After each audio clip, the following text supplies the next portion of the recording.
Ayo, what's up? Welcome back din sa ating channel dito sa Mobs TV.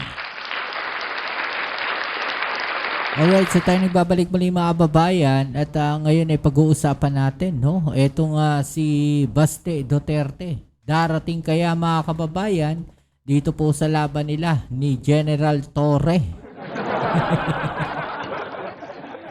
Sa palagay ninyo mga kababayan, no? Darating ba itong si Baste Duterte? Nasa Singapore na daw po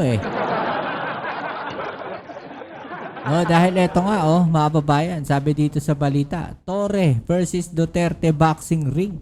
Ready na sa Rizal Memorial Coliseum mga kababayan. No, naka-ready na daw yung boxing ring nila, no, na gagamitin diyan po sa Rizal Memorial Coliseum.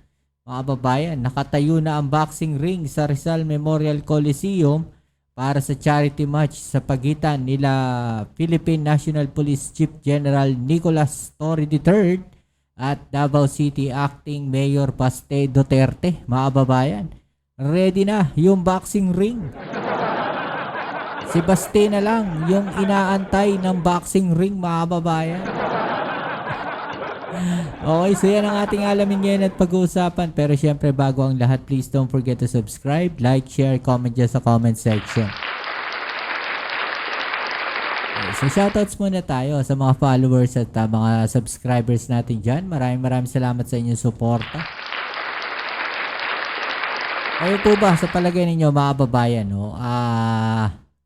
Yung ginawa na to ni Baste Duterte, no? Sa tingin ninyo isang gawain na panglalaki mga kababayan. Tanong lang, no? Tanong lang natin. Survey lang natin, no? Kasi nga maraming dismayado sa ginawa nito ni Baste Duterte at ultimo, no, yung ilang mga DDS nadismaya rin, no, dito sa ginawa ni Baste Duterte, no, dahil matapos nga niya maghamon mga kababayan, no, bigla siyang pumunta ng Singapore. Pero may update naman diyan, mga kababayan, no? Sabi nga niya no, ito sa balita na to, ayan, no. Papalagang ko yan, charity mo na yan. Wag lang Sunday. Then kung papayag ka sa kondisyon ko, then walang problema. May bago na naman siyang kondisyon, mga kababayan. No, ano ba yung kondisyon na yan? No, ito panoorin natin. Ito yan mga kababayan, no. May kondisyon itong si Baste Duterte. Alam mo, no, nagtataka lang ako dito kay Baste, no. Honestly, no. Kasi nga, kung titignan natin, siya yung naghamon, no, ng suntukan. Noong una, wala namang kondisyones mga kababayan. Diba, ang linaw no, yung sagot ni General Torre, malinaw. No, na tinanggap niya yung hamon, no, na magsuntukan sila. 'Di ba? Boxing nga daw no, para mas maganda, no, yung gagawin nilang boxing na yan para may makinabang naman, no, gawin nila for charity mga kababayan. No, ibig sabihin, may makikinabang na mga kababayan natin. Pero parang ayaw ata ni Baste na may ibang taong makinabang. No? Gusto lang ata niya basta basag ulo lang no? O ito, panoorin natin to kasi ito nga sabi niya dito, handa raw si Davao City Acting Mayor Baste Duterte na harapin sa isang charity boxing match, no, si Philippine National Police Chief PNP General Torre. Yan ay kung susundin ng hepe ng mga pulis ang kanyang inilatag na kondisyon at hindi ito dapat gagawin sa darating na linggo. Hindi raw pwedeng gawin sa linggo agad. Daming palusot mga babayan, di ba? Ang daming palusot Kung gusto niya talaga ng suntukan, sapakan sila. No, pumalag na si General Torre, so be it na. No, tuloy na yung laban. Bakit pa kailangan may schedule siya? Nagbigay na nga ng date si General Torre. Di ba? O ito, panoorin natin yung another palusot na naman niya. Ito. Panoorin natin mga babayan wala lang Gusto mo, puntahan kita, walang kamera, Suntukan tayo, walang gloves. Bakit ba kailangan mo ng ano? Yun daw mga kababayan gusto niya. Wala daw gloves mga kababayan. Suntukan lang, pupuntahan niya daw si General Torre. No? O bakit hindi niya sinabi yan noong nakaraan, mga kababayan? No? Nung pinalagan siya ni General Torre. Di ba? Bakit kailangan i-ano niya pa na ganyan? Na schedule din siya. Mabilisan na nga yung schedule eh, 'di ba? Linggo na nga para lahat makakapanood kasi pagka weekdays mga kababayan, no, busy na yung mga tao. Masyado ka mang masubis. Gusto mo, puntahan kita, walang kamera, suntukan tayo, walang gloves. Bakit ba kailangan mo ng ano? Masyado ka mang masubis. Ganito yan. Kung gusto mo lang talaga ng suntukan, bakit kailangan mo pa ng charity? Why do you need kailangan mo pang gamitin yung nangyayari ngayon na baha dyan sa Metro Manila? Gusto mo, puntahan kita, walang kamera, suntukan tayo, walang gloves. Bakit ba kailangan mo ng ano? Masyado ka mang masubis. Well, di ko alam kung if you're really serious about this, kung gusto mo yung charity na yan and you've laid some conditions, then let me lay my own conditions for the event. Kung serious ka talaga ha, but I cannot be there sa Sunday. I have other things to do. Pero Tuesday, available na ako. Tuesday, Wednesday, but not Sunday. Tuesday, Wednesday, or any other day. Kaya, I think mas okay para sa'yo kasi mas may oras ka pa para mag-ensayo. Kasi medyo yung pagsuntok mo, pag jab mo, nakababa ka agad yung kamay mo, kailangan nakadepensa yan sa mukha mo. Pag jab mo, balik ka agad sa mukha, ha? So, konting advice lang, mag-ensayo ka. Ayan, pinayuhan niya pa si General Torre, mga babae. No? Ewan ko lang, no? Pero kasi parang, ang dami ng palusot. No, netong si Baste Duterte. Di ba mga babayan? Kung titignan ninyo maigi, yung kanyang mga statement, mga babayan, ang daming palusot. No, so dapat daw wala nang camera, masyado daw ma-showbiz si General Torre. Di ba?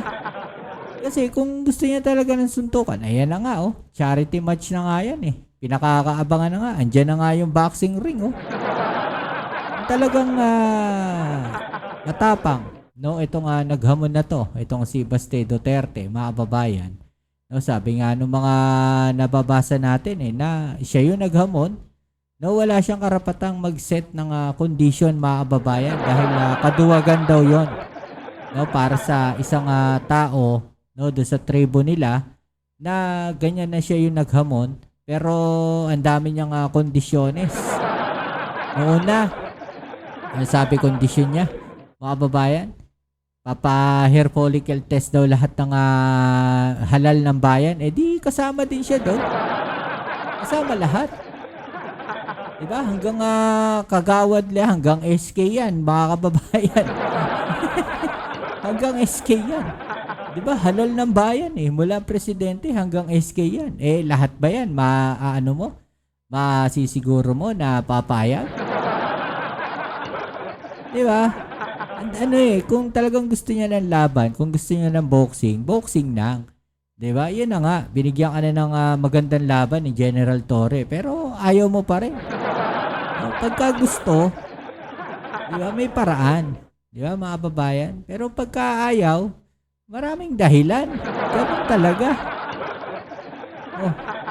Sabi nga dito, mga babayan, huwag mo na gayahin accent ng tatay mo, Baste. Dahil walang katulad yun, pati paghawak-hawak sa kamay, ginaya mo na. Din, gumawa ka ng sarili mong pangalan para mapabilib mo mga Pilipino. Ito siguro DDS to, mga babayan. Medyo busit na rin siya kay Baste. DDS siguro yan. No? Nabuisit na kay kay Baste siguro. Kasi naduwag nga, mga babayan Di ba? Nawala yung angas Di ba? Titignan ninyo maigi, ang tapang-tapang maghamon. Tapos, nung huli, siya yung parang umaatras. O nga, ito. Di lalo kang nayari. Pulis yan. Daming training na dinaanan yan bago maging opisyal. Sanay sa combat sports yan. O, ito pa Daming dada. Yabang mo naman, Ate Baste. Huwag ka na, Baste. Ate Basti daw no? Tawag nga sa kanya ngayon, ano tawag sa kanya ngayon? Barbie daw, mga kababayan.